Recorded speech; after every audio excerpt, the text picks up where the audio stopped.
По една година нова влада и никакви активности на терен за реконструкција на универзалната сала, министерот за култура и туризам Зоран Љутков на денешниот отчет за работата во првата година на функцијата кажа дека очекува обновата на објектот да стартува во септември. Според него завршено е испитувањето на конструкцијата по настанатиот пожар лани во април и дадени се насоки за дополнително статичко зајакнување. Поради тоа извршена е промена на постоечката проектна документација со нова и кон средината на овој месец ќе се објави оглас за избор на изведувач и надзор на реконструкцијата.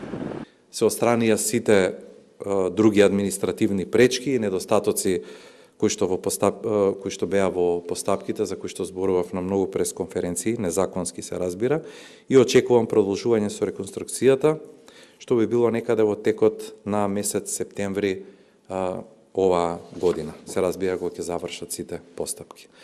Иако немаат свој објект, вработените во универзална сала работат, а плати за мај се уште не добиле, како и вработените на археолошкиот локалитет Стоби.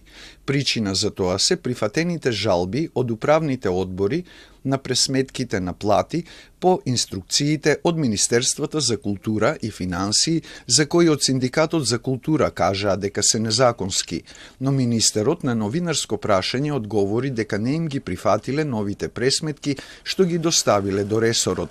Да си ги пресметаат платите така како што сме им дале насока и Министерство за култура и Министерство за финансии.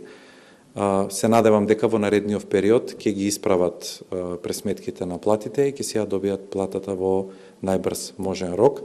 Пролонгирано е отворањето на Скопското кале од почетокот на летото за последниот квартал од годината.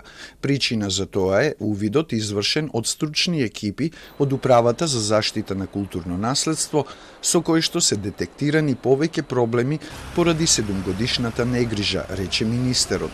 Управата изготвила пресметка за санација на објектите што ќе бидат отворени на кале, преисториски и музеи од отоманскиот период. Со ребалансот на буџетот, кој што е во собраниска процедура, ќе се обезбедат дополнителни 8 милиони денари за оваа намена, а следната недела на локацијата ќе има голема акција за чистење.